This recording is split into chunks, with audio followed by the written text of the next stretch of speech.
Blog Talk Radio. Good evening, everyone.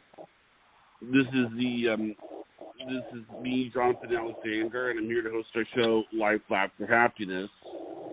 And today, I have my co-host Barbara here with me. She's been on the show for 2 years as of April 3rd. Are you there, Barbara?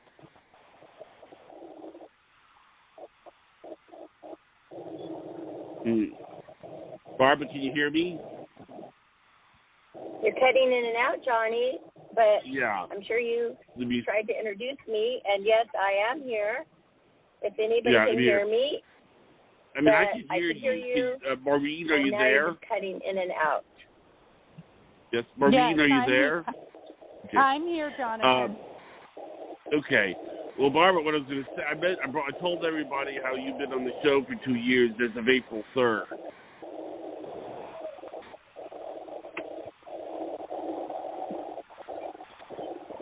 You there? I'm here. I just can't hear you very well. You're cutting in and out. Hi, Maureen. Wait, I'm going to try something. Let me try something here. Let me try to see if this will fix it here. Okay.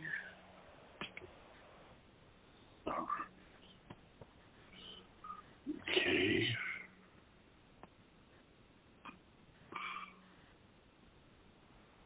Let me see here.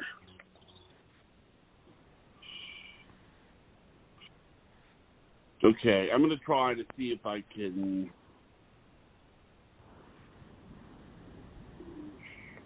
Okay, I'm going to see if this will fix it. Okay, let's see here. Okay, give me one moment. Let me know if your sound works better, okay?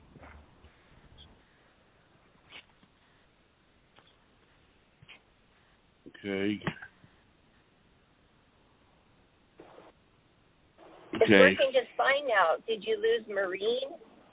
I'm here. No, Maureen, are you there? Yeah. Oh, well, everything's fine then. See how everything always works. Hi, honey. Everything always works out, doesn't it? Oh, yes, it does. I don't know why. I just couldn't hear him for a minute, but I seem to be hearing Johnny just fine now. So let's continue, Johnny. Okay. Well, now I wanted to bring the Maureen on because a lot has happened with Barbara in the past week or so, and I figured Barbara might be good if Barbara explains it. You want to go ahead and explain it, Barbara? Okay. Well, it was just this last, basically 9 days, really. And I went to visit my mom, my daughter and I. My daughter is 13, and we went for spring break because my daughter's on spring break. So, of course, we go and see my mom. She had been ill with IPF, idiopathic pulmonary fibrosis. They gave her 6 years to live. She was on her 6th year, so everybody was getting concerned, but she was pretty much hanging in there. It was a slow decline. But once we arrived, the next day and the next day and the next day after that, she kept getting worse and worse. And we were really shocked how fast it was declining. But my point is, God put me at the right place at the right time, because my mom passed away this last Tuesday, and I was scheduled to go back home Wednesday. So it was not planned. It wasn't like, oh, she's going downhill, rush out. It's an emergency, rush out to see her. I was already there. Isn't that crazy? No, not crazy. Not crazy at all. It's, sometimes there's this knowing, even though you don't consciously know it. And how cool is that? It was like a calling to you to just, it was time to go, and to bring your daughter as well, that she was able to go at that exact time. And, to be there with her in that moment. And to be able to celebrate her transition and say, you know what, we were there, we didn't miss it, and we got to be there for her and share all those things that you wanted to say. I think it's such a blessing because a lot of us don't get that when death is sudden. So I'm so sorry to hear that, Barbara, but I also hear that you have a strength in you now you were talking about. Yes. I just feel like God must really love me because he put me there at that time. And I just could not imagine leaving my mom in that situation. You know, I wanted to be next to her when she passed, holding her hand, and I was able to do that because they were going to make me, hold on, please, hold on really quickly, please. Johnny, please say something. Okay. Well, what I was going to say is that, you know, mourning a death, I've never been very good at this sort of thing. So, you know, you're always bringing people that know how to handle various situations and have had experience with this sort of thing. Maureen, you've always been one of the people that sort of gets gotten a good reaction out of Barbara. Whenever you've been on, it's been a source of, you know, of strength for Barbara whenever you've been on. So that's why okay, I had I'm to back. ask you. Okay. I am so sorry. You know, when you pull up and people are trying to talk to you, they don't know you're on a podcast. That's what just happened. I love it. Multitasking at its finest. Good job. Good job. Oh, my gosh. I just want to get in and settle so I can really focus on this. But when I got back, I had a slew of problems. And, you know, I always thought that when my mom passed away, I would be just sobbing hysterically, sobbing for days. But I already did that when I found out she was dying. I already did that 2 years ago, and I already did that a year ago. Every time I passed Chico's, her favorite store, or every time I, you know, saw Trader Joe's, anything that my mother loved, I would just start bawling. And now that she's passed, I'm not doing that. Maureen, what is this about? Oh, I love it. You know, and I feel as if people pass in their way, and they also pass in a way that they know is best for their family. And I think what was neat about it was knowing you and having that connection with your mom. You needed more time to process it, and it would have been harder for you with a sudden loss. So you got to sort of adapt to it and accept it little by little by little. And the peace that you feel now is that you have no regrets. And I think that's the biggest thing, the biggest takeaway we can have is if you're going through your life and you're telling everybody how much you love them and you're taking time to spend time with them, you don't have those regrets when they pass because you know everything was said, everything was done. She held on and waited till you were there. Yes, you are so very right about that because every day that I was there, I would go down to my room at night and think, okay, pretend my mom is gone. What would I regret not telling people to just go back up the next morning and tell her what I wanted to tell her? And you are so right about that. That is what it is. Because if her husband would have just called me and said, Barbara, your mom has passed. Oh, my gosh, but I didn't get to say this, but I didn't get to say that. How I would have so many questions about how, did she suffer? Now I know.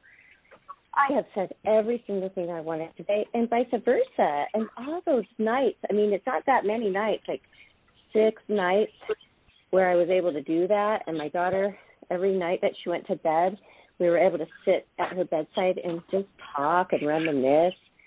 And, wow, I can't imagine not having that. But my brother says, and he's just a year and a half older than me, very close to her as well, he was going to come on Thursday.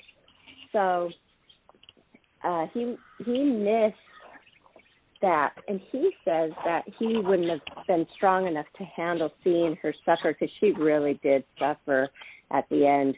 It was terrible, and it haunted me for a few nights. Now, I have a question to you, Barbara. What did they do as far as the funeral? What did they do about the funeral? Well, we haven't had a funeral yet. My mom is so sweet. She didn't want to ruin anybody's plans, and her brother was getting married, so she said, well, let's just do it in a month. So the funeral's on May 22nd. That gives everybody some time. So we didn't have to do it in a week. So that's how she is. She didn't want to bother anybody's schedule. But my brother didn't get to be next to my mom holding her hand, but he's different. He's way more sensitive to me, and I think that being in his mind, he thinks that would have been way too tough for him to have that in his mind.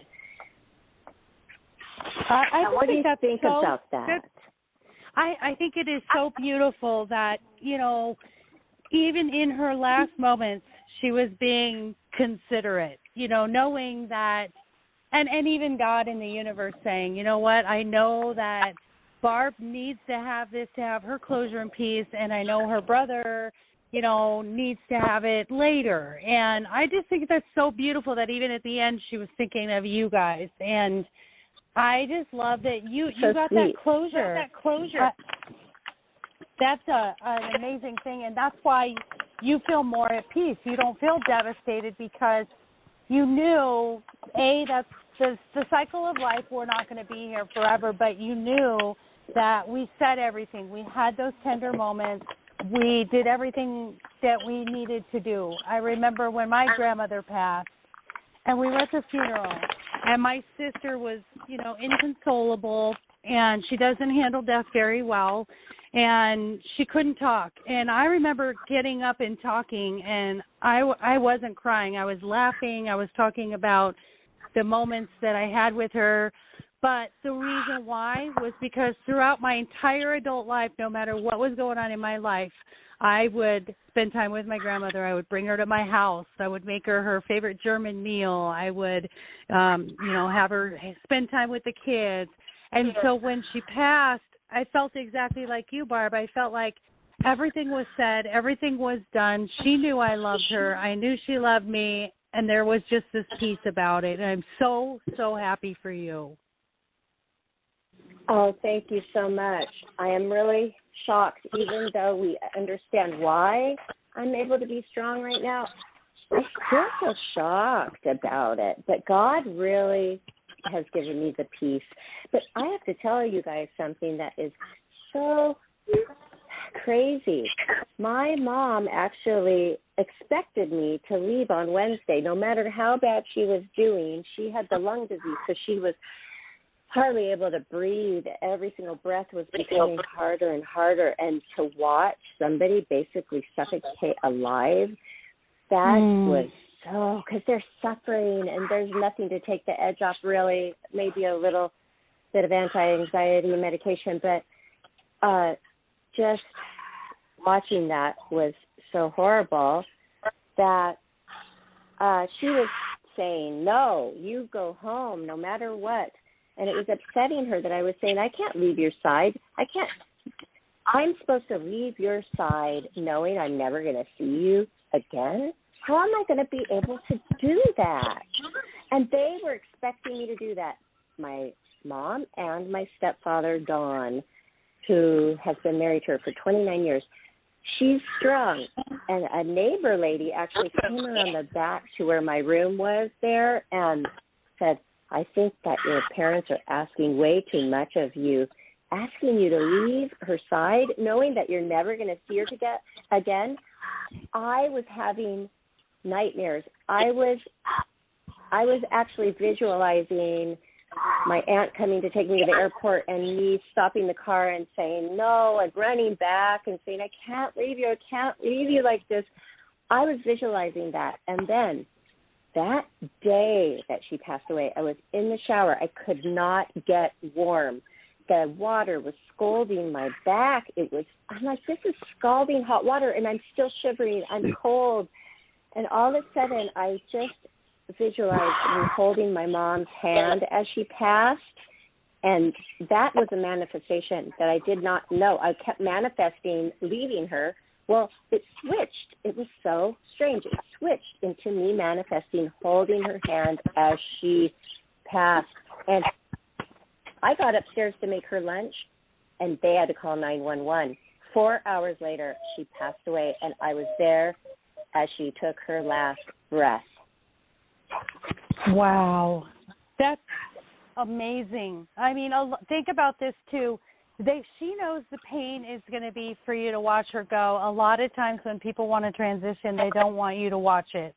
And so a lot of families will give permission and say it's okay to go. And it's so coincidental that we're talking about this because I have a girlfriend that just lost her mom, too, around the same time that you lost your mom.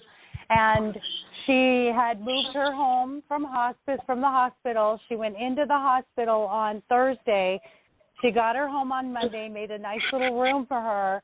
And her mother passed away on Thursday morning. I think it was like 2 a.m., something like that.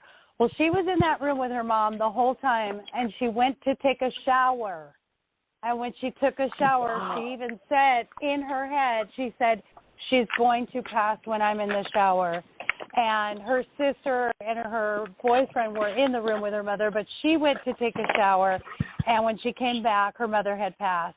So the fact that you just said that gave me full-body chills because it's that same idea that her mom didn't want her in there witnessing that. And the people that were there, they were able to handle that. Or, it's just a beautiful thing that while we're here, in our physical bodies, we know who loves us, and we want to make it as easy as possible for those that we love. And even those sudden passings, they know that we can handle that. So they know the strength that we have to get through it. And I remember my friend was saying, her name is Laura, and I remember her saying, "It's okay, Mom." And her mom said, "We'll be okay." And her mom said, "I know you will." And she knew that, and she gave her that comfort just like you did with your mom. And giving them that peace at that end moment is such a gift, to give them that, take away that stress and that feeling of they're not going to be okay if I leave, but giving them that peace and saying, we're good and you can go and we love you. Wow, that is amazing that this has just happened to your girlfriend. And the whole thing with the shower, too. Showers are really important, actually, because showers give you a time to reflect. It's kind of strange how your mind is different in the shower. It gives you time to reflect, and you kind of can figure things out in the shower. You talk to yourself. I do. Sometimes I talk to myself in the shower. It's really kind of a powerful thing.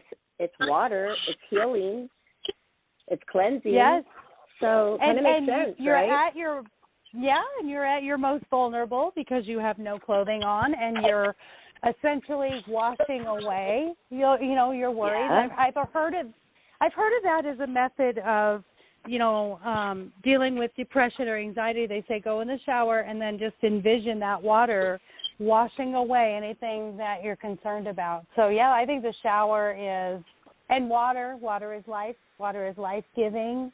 So it is so symbolic of those moments, I think, and the fact that you had the shower moment and so did my girlfriend. It's just amazing to me. And it was really neat, you guys. I had given her mom a reading last year in April, and I had given her some things that she used to work with hospice. She was a hospice social worker, and I remember doing a reading with her, and I had seen all of her angels around her, and she said, well, how many are there? And I said, well, there's a jury box, so there's at least 12. And I said, but they look like a bunch of women cheerleaders. And she started laughing, and I said, but they're with you all the time. Well, nobody knew that she had cancer, literally until 5 days before she passed. And before she left, before she passed that Saturday, I had messaged her and I said, hey, I just want to give you some healing love and hugs, and, you know, you're positive and you're going to get through this. And her last words to me were, well, no wonder I had angels around me. And my words to her were, yes, you do. And I sent that message to my girlfriend and her sister, and I said, hey, guys, I don't know if you know about this conversation, but, you know, here's to your newest angels. She knew there were angels around her, and I just wanted to show you, you know, what our last conversation was. And, you know, it was very, very awesome to have that, to be able to share that with her. Oh, that's beautiful, and I'm so glad you brought that up, because I don't know. I'm not thinking completely clearly right now, I noticed. But I almost forgot to tell you, my mom, on one of those nights that we were sitting on her bed saying goodnight, she saw a bus past my head into the mirror. I wasn't facing it, and she was facing the opposite way I was. So behind my head in the mirror of her dresser, she's like, Barbara, is that Don? No, that can't be Don. That's her husband. He's in the other room. An angel just passed by. And then she kept seeing them. She saw another one, and then she saw another one dressed in white, and she could describe what the other ones were wearing. And we kept looking back, and we didn't see them. And she saw angels, and that was just a few days before she passed. So therefore, another friend said, when a hospice nurse neighbor as well said, when I heard that your mom saw angels, I knew it would be soon that she was going to pass. Wow. I mean, there's validation. You know, there were angels meeting her, and whether it's her, you know, her team or her ancestors, any loved ones that passed before, they were there to meet her. And that's, you know, what happens is beforehand they'll prepare you, and that's why you're at most peace before you go, because they're helping you transition, and they're giving you these peaceful thoughts of transition. But it's letting go of your physical family and leaving those behind. That's the hardest part. So being a loving family member and saying, it's okay, we love you, and it's okay for you to go, makes that transition so much easier. But how cool is that you got validation? She saw her angels, and they were there helping her over. Yeah. Oh, my gosh, I'm so glad I was able to witness all that and hear it from her. And she's so strong. She didn't complain much, but I know she was in horrible agony, not just physical agony, but when you don't know if you're going to be able to take another breath or not, that's a lot of mental anguish as well. She was very strong, except for at the very end at the hospital, she could hardly talk. She could only have her eyes closed. Just focusing on trying to get that oxygen in her lungs. She couldn't do anything except for lay there and let us hold her hand, and they were giving her morphine by then. Oh, my gosh, she said out loud, Jesus, where are you? It was like heartbreaking right there, because you don't know why. Why is God making you suffer for 4 more hours in hell? Why? Can you answer that? What's up with the suffering? That is not something I can answer, and that is just something that we contract to do when we come. We decide how we're going to go, when we're going to go, and remember that everything that you do here is something that teaches someone else. So right there, that tells you that you watched that. And now you can say, hey, I don't want to go through that. Tell your daughter, I don't really want to go through that much pain. And, you know, or you see someone else's mom suffering, and you can say, well, this happened with my mom. Why don't you ask the doctors about this? So it's always that cooperative component of being together here that we help each other. And so even in her last moments, she was doing something that would help others. And that's what it is. That you saw it and you were able to say, yeah, I didn't like seeing that, but I can help somebody else. Yes, because they should have had hospice in place a lot sooner. The hospice people were going to come the next morning after that So there was about a week of suffering where she should have had the hospice. But like I said, everybody was really in shock because the downhill spiral was going so slow until the last week. Everybody was really in shock. I'm not blaming anybody, saying they didn't do their part and trying to make her comfortable at the end. I'm just saying for my uncle, because he now has IPF, it's somewhat hereditary, but that is even rare. It's a very rare disease. I will go ahead and tell his wife what I witnessed, and that, make sure that's all in place, because limit the suffering, especially when you're trying to breathe. They call it oxygen, not oxygen starvation, but some oxygen something where you just, how would you like it if you just can't get enough oxygen? It's like you're suffocating. Yeah, oxygen deprivation? No, it's kind of a weird thing. But look at that. She left a gift. She literally left a gift for your uncle because she went through that so you could tell his children and his wife, hey, this is what happened with her. She was strong enough to do it and volunteered to do it, and you can say, you know what, I would get hospice in place a lot sooner and decrease his suffering. So look at the gift she left. It's she always really helping did. one another, even in her last moments. I mean, what a sweet, sweet soul. And she's happy. And you said something before we got on the air that I thought was so amazing, and I want to address it. You said, I'm handling so many problems right now, but I'm handling it with so much strength because I want to make her proud. And she yeah. is. She is. Like, she knew when she left, you would be ready to handle the things you needed to handle, and you were strong enough to handle them. So how neat is that you said that? I love that. Thank you. Yes. And God knew exactly what I needed, and he gave me that gift. I really feel also that he gave her a gift. I said that she suffered, yes, but 4 hours is nothing compared to what a lot of other people go through. Weeks and weeks of suffering, dying so slowly, because this disease, they do die very slowly. It's just a closing of the lungs, very slow closing. So he actually took her quite swiftly compared to most of the patients with IPF. So, and I think because she dedicated her life to the Lord. She was a core leader for years, like 25 years, dedicated her life to the Christian Women's Club, CBS it was called, and she was way up there on top. She did lectures, like 7 lectures in her state per year, and that's not easy, getting up there and speaking. You're a mom, you're a wife and a mother, and you didn't go to college, but yet you end up being a leader to so many women, witnessing to so many women about God, heaven, Jesus. She dedicated her life to that.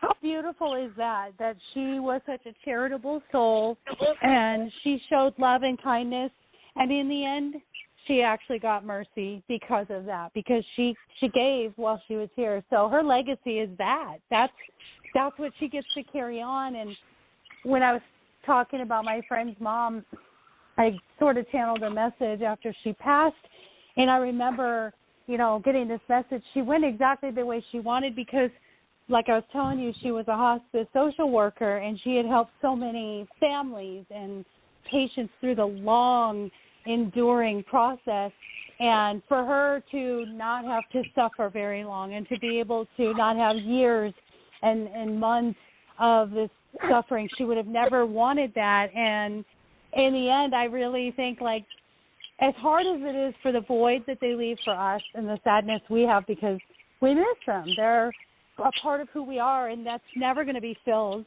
It's never going to be like, you'll get over it. Why? I don't want to get over it. I want to miss and love this person for the rest of my life.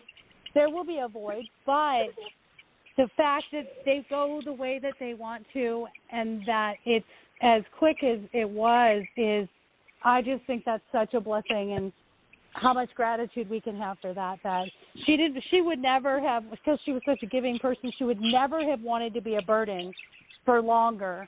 She would have never wanted her kids to have to fly back and forth or be her nurse or anything like that. She did it exactly the way she wanted. Actually, as I understand it, she was also giving Barbara things and Priscilla things. Am I right about that? Yes, and she said, well, if spring break wasn't planned now, I mean, who would know that this is when it was just going to go downhill so quickly, spring break? I wouldn't have been here to say, hey, go through that drawer, go through this drawer, go through my jewelry box. I want to give you this diamond necklace. I want to give Priscilla that diamond necklace. You know, she goes, that would be awkward coming back for my funeral and telling Dawn, can I go through my mother's closet? I probably never would have done that.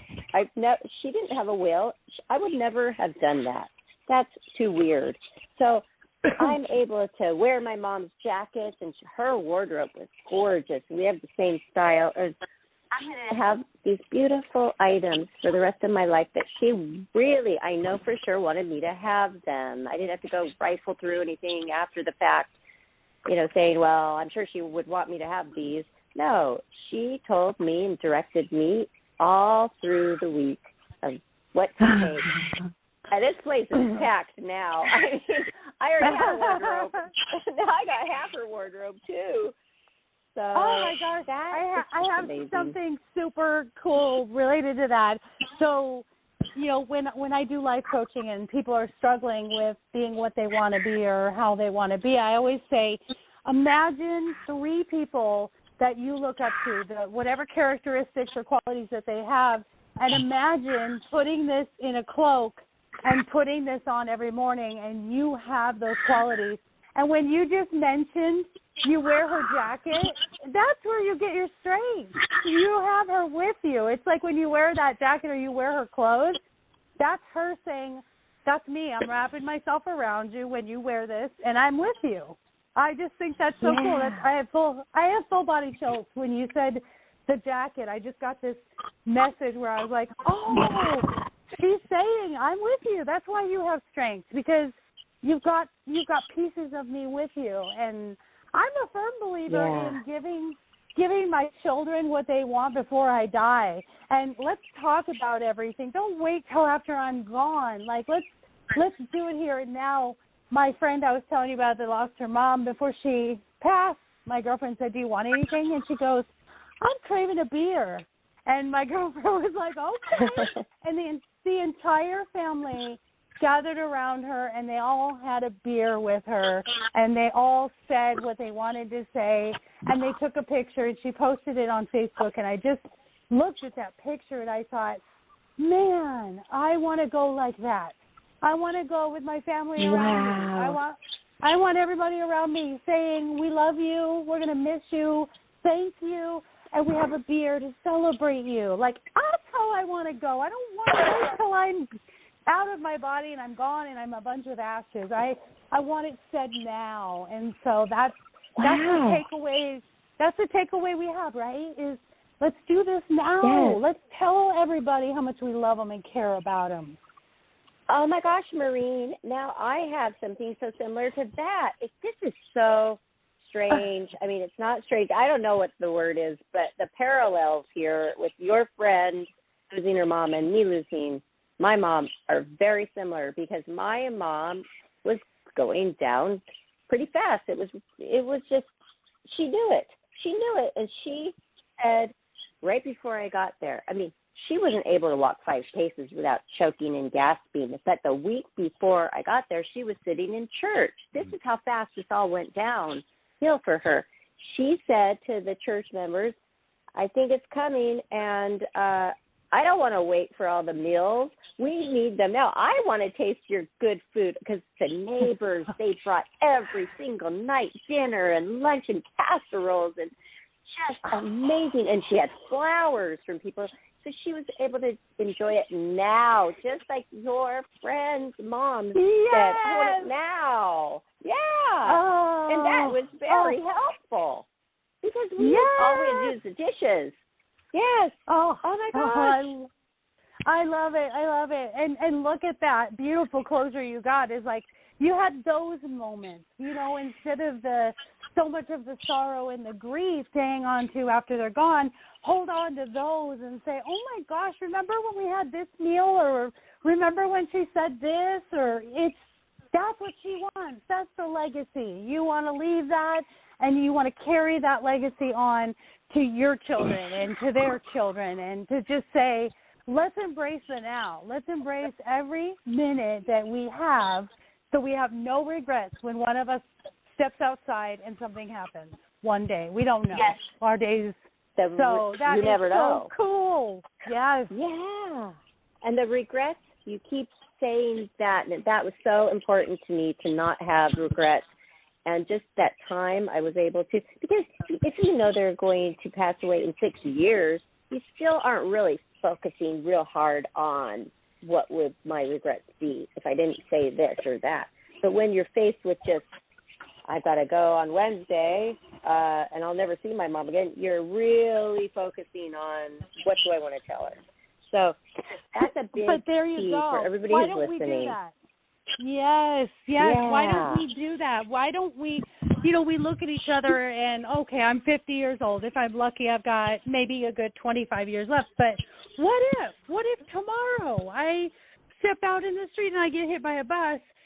So who's going to have the regret because they didn't make that phone call to me, or they didn't have lunch, or they didn't, we should never look at it like, well, wait till the end of their life and when they're really sick to get all that stuff in. Why aren't we doing that every single day?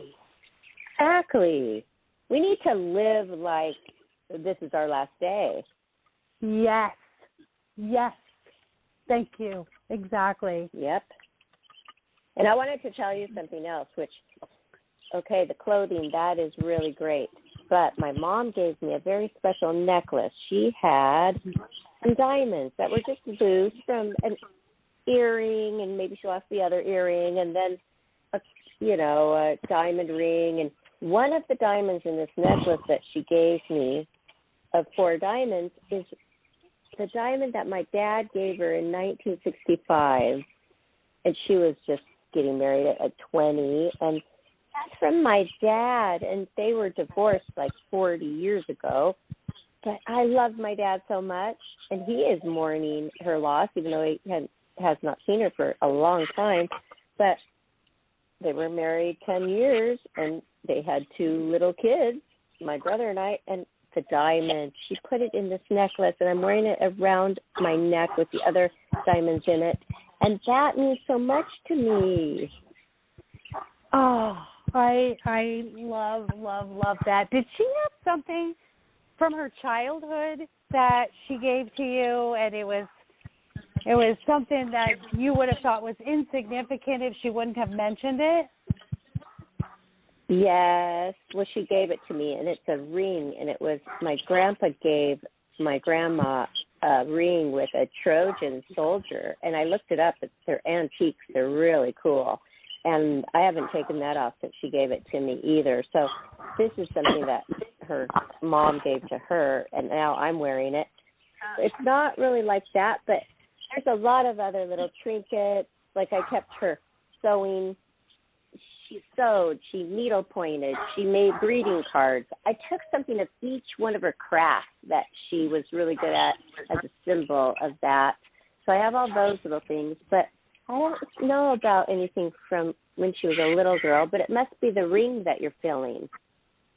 Well, that's what I'm thinking. And had she not told you about the significance of it, it might have been passed over. Oh yeah, so I'm getting this feeling jewelry. like you were. Yes, that's exactly that. I'm getting this feeling that it would have been really something insignificant that you would have passed over. Nobody would have thought was of any significance. But it was something that meant a lot to her. But it wasn't like big and flashy and like, oh, this is a big, like the diamond necklace is amazing. But this was something that just for her was like, carry this on. This is from when I was a little girl, and you pass this on to your daughter. You pass it on to your granddaughter, and I had that feeling. That is it, Maureen, because we lost Grandpa. Her father was killed tragically in a car accident when she was only 27 and I was 7 years old. And this ring, my grandpa, everybody loved him, he gave it to my grandma. So she must have, saw this on her mom as she grew up as a little girl. This is it. This is what you are seeing. Yeah, I have full body chills, so we just got validated. That's what I was feeling. It wasn't the necklace, although, that's a pretty common thing that we pass on is our jewelry. But this was, like I said, it was something I kept getting childhood, insignificant, they don't know, they wouldn't know kind of idea. And, yeah, you would never, it's not something that anybody's going to look at and go, oh, wow, that's really valuable. It's symbolic of carrying on your family line and saying that your ancestors are with you. So whoever's wearing that ring, you have all of those ancestors surrounding you, and that was your mom's way of saying, I'm going to now be with the rest of them surrounding you during all of this. Oh, wow. And she gets to say hi to her dad. And by the way, she told me, and I was really surprised because, a lot of Christians, they're not so open to the paranormal. But she really was. I was really surprised. And she said that her dad came to her in a dream years ago, and that was the worst loss because that was a tragic car accident. He died. Oh, I never saw my mom wailing so hard when I pulled up on my bicycle. That's etched in my mind. But he came to her in a dream and said, Judy, I'm okay. I'm doing just fine. Did you say your mom's name was Judy? Yes. That's what my friend's mom's name is. No way. Yes. Yes. Oh my gosh, Maureen. Oh my I kept gosh, telling Johnny, have you talked to Maureen yet? I want to do my first show about this with Maureen. And finally he said, yes, she's confirmed. I mean, there is a reason. We know a lot of people in the paranormal field, and I wanted you specifically, right, Johnny? And that's right. There is a reason beyond me just loving you and thinking you're awesome. It's because of this parallel with your friend losing her mom, and that's your friend's mom's name too? Oh, my goodness. I love that. I love being the conduit. I feel like the Judys they're probably were having like, a beer okay. up in heaven right now. The Judys, they're probably having a beer. My mom likes beer too. Oh my God, the Judys are like, okay, we gotta get someone to tell Barb how this is. And the other Judy was like, oh, hey, Maureen can do it because she listens to me. That is amazing. Wow. I almost just fell over. I when you said Judy, I almost went, you are kidding. Her name was Judy as well. Oh, that's so weird because when I said Judy, I thought there was something going to come back after I said her name. I thought, oh, there's going to be something about Judy now. I knew it. Wow. I can't. I mean, they surprise me every single time. How is your friend doing? Your friend who lost her mom a day after I did. How's she doing? She's doing just like you. You both are doing. You're both so strong. And what I love is the both of you are showing this love and this honoring towards your mothers and saying, I accept this and I have no regrets. And you both have taught me so much about just no regrets. Just say it, do it, be there, and you'll have more peace than those who hold those grudges or hold back or don't take that time. And you both did it the same way, and both the Judys are grateful. That is amazing, and I'm glad to hear that. You were reiterating that earlier, but I just wanted to ask you again, and I'm so glad. And please tell her I'm sorry that she lost her mom as well, and that we are strong, and it can be done. You can get through this, everybody. Losing your mom can be like losing your right arm, losing half of yourself. And the thought of it a year ago or 2 years ago, like I said, I was sobbing. And look how strong I am right now. I'm able to talk about it a few days later on a radio show without even choking up. I just thank God. And I'm just now getting the chills all over my arms and thanking God right now as my hands in the air. Oh, it's such a beautiful thing. We're getting prepared when we don't even know we're being prepared.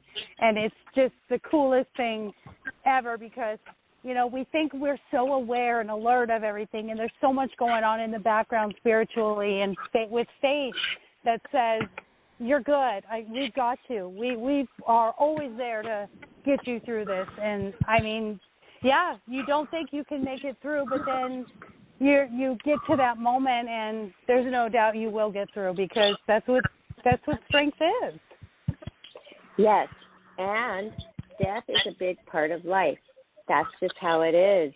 And God's not going to give you anything that you can't handle and survive. I mean, some people will probably be laying on their bed crying and sobbing for a week or two, but don't have regrets. Think about that now, everybody.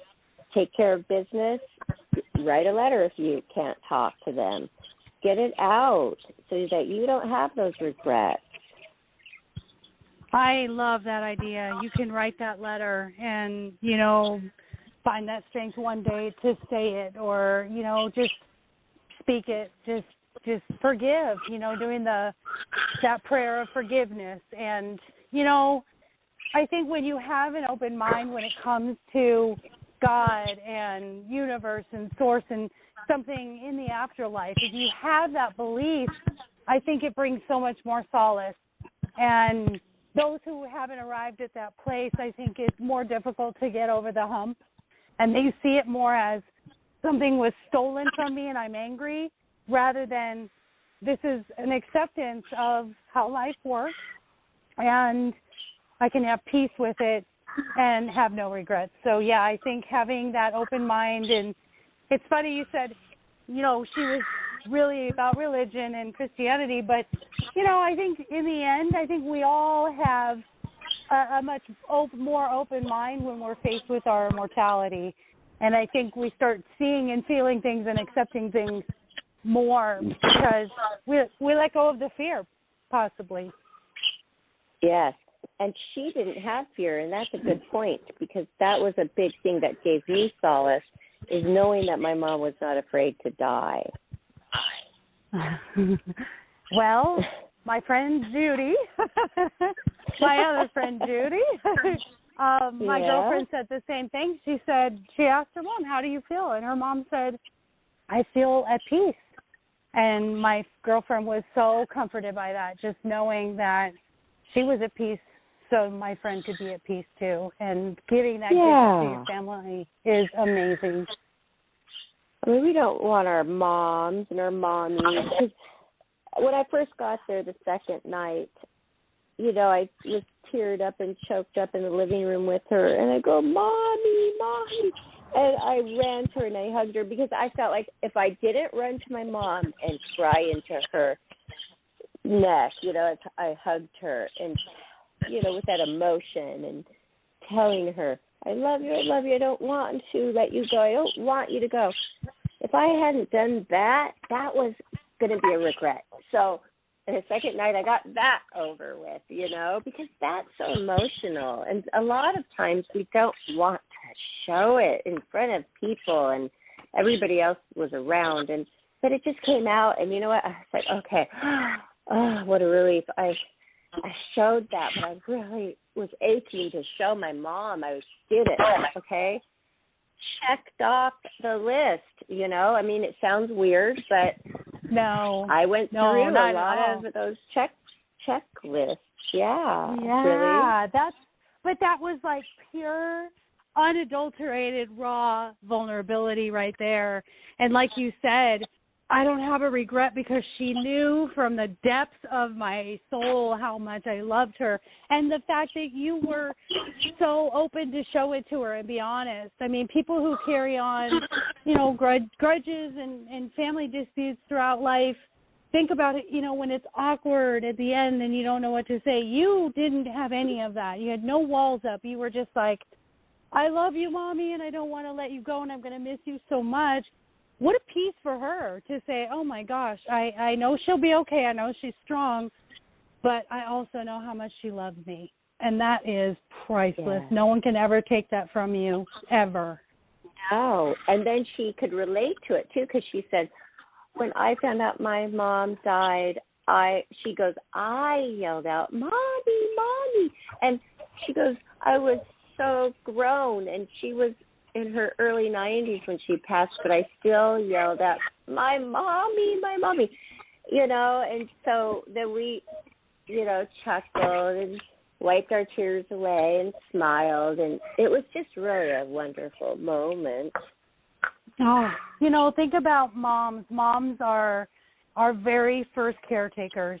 They are, that piece of us. They're an identity for us. They're our, as women, they're our same-sex role model. They're everything that we identified with in their good qualities and even qualities that we weren't so fond of. We could still learn from them. So it's such a omnipotent, presence in our life, our mothers, and to be able to grow up with her and experience all these experiences. She got to see your daughter, and your daughter got to have those moments with her. I mean, that's so amazing because we don't all get that length of time. And so the gratitude is I had so many years to be able to show her, tell her, have fun with her, make memories with her. You can easily go to sleep at night and say, I know my mom is watching over me, and we had a really good life together in this lifetime. Yes, I have something interesting that maybe you could shed some light on, because when my mom said, I go, well, how are you doing? Before I flew out there, I go, well, how are you doing right now? She goes, it's just time. It's time. I feel like I'm getting worse every day more quickly. Well, I brought my hair cutting scissors, professional hair cutting scissors with me, knowing that I had this intense feeling to just cut my hair off. And once I got there, I was tired that first night, but the very next morning, before I went upstairs, I cut my hair off to above my shoulders, and I had long hair. And why is that? And I looked it up on Google, and then it came up on YouTube of when you are experiencing something that you cannot control, you do something that you can control. And one of those things is cutting your hair off, and I did that, Maureen. Yeah. Oh, that makes total sense to me. That's almost like people with OCD. We, because that's me included, we can control our atmosphere. And so for you, the only thing you could control at that moment of emotional overload was cutting your hair off, and you were able to also make you feel better, make you feel like a change was coming. That could be symbolic of change. It was so strange. And then that day I'm like, oh, wow, I should be a hairdresser. I'm so good. Look at how I did such a great job. And then the next day, I'm telling you, I'm like, why did I do this? Where's my hair? What was I thinking? Why did I have this intense feeling to cut my hair off? So that's when I looked it up, and it all makes sense. And it still looks cute, and I like it, but it's just a weird thing, and I wanted to make a point of it. Beautiful. Yeah. I love it. And it made you feel good, and like you just said, you're like, I like it though. So, that was another step toward doing something different, and maybe even your soul saying things can change and you can be okay with it after. Yes, and then I started chasing my daughter around with scissors. Let me do yours. Why won't you let me cut your hair. And my mom was like, why don't you let your mom cut your hair? She's so good at it. And she's like, no, thank you. See, you guys can insert that humor and that last fun memory in there, you know, and your daughter being 13 and rolling her eyes like, oh, my gosh, okay, leave me alone, Mom and Grandma. I can see it now. Yes, it was funny. Okay, well, to close, I have a question for you. How do we talk to our loved ones once they've passed and they're in heaven? Is there a way we could open ourselves more up to that? Because I would really like to experience that. It doesn't have to be right away, but eventually experience my mom coming to me in my dreams. Oh my gosh, yes, 100%. And channeling and communicating with your psychic abilities, all it is practice. And you've had enough psychics on your show that will say the same thing. We all have it, and it's how much practice do you give it. So here's the things, like when I've ever wanted answers and I've gotten answers, this is what I would do. So of course, I would do meditations, and I would ask for clarity. And if you speak while you're in meditation and ask for those questions, they will come. And you have to let go of believing it's your imagination. And I always say this to people who just start out meditating or trying to communicate. Focus on everything that is not darkness. And even if it's just colors, even if it's just a symbol. My very first meditation was like a carnival wheel. It was a rainbow, sort of this thing that you see at the state fair that you walk in and it's spinning. And I'm like, what the heck is that? And then I looked at it. Rainbows represent bridges, and the spinning was that I'm changing and things are changing fast. So don't question anything that comes through. Keep a journal. And you just keep practicing. And then right before you go to sleep at night, you speak to her and you say, I'm ready. I'm ready for you to come. I'm ready for you to talk to me. I'm open and I receive. And I guarantee you practice that and she'll come. She'll come to you. Okay. Wow. Thank you so much. It was really wonderful talking to you about this. I'm honored that you chose to talk about this with me, Barb, and I just feel this soul connection with you. I always have, and I'm just so grateful that you'll share this part of your life with me. So I hope anything that I said can give you just a little seed of solace, but I think you're doing wonderful. But, you know, you're going to have those moments. You're going to have waves of sadness, and you're allowed to feel those waves. And then you just have to come back and say, remember the good, and talk to her and, you know, keep her legacy alive. That's what she really wants.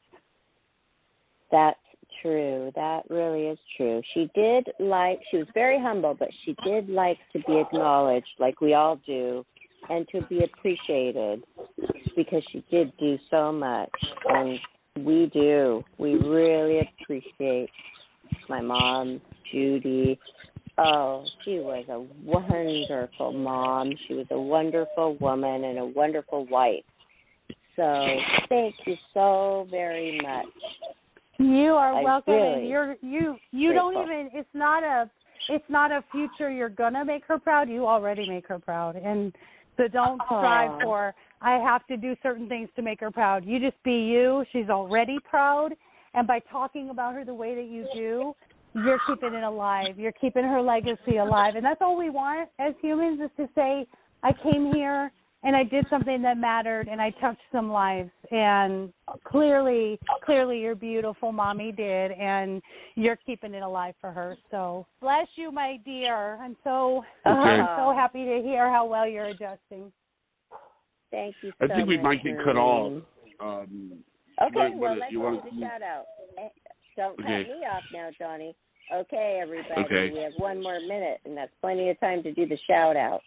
So we want to thank, and we're grateful for Maureen Scanlan, and you can find Maureen on social media.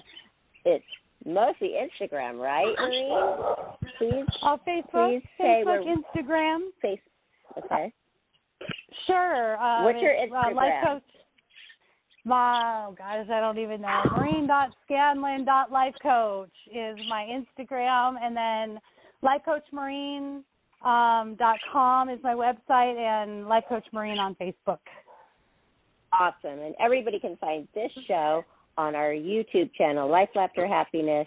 Listen to it, and also follow us and subscribe while you're there. And follow us on Facebook, Instagram, Twitter, and we're going to have the link to this show so you can easily find it. So thank you, Johnny, for making this happen. Thank you, Maureen, again. And we love you, Mama. We love you, well, good night, everyone. Both Judys. We love you, both Judys. Okay. Good night, everybody. Good night, everyone. Bye, guys. Bye. Bye-bye.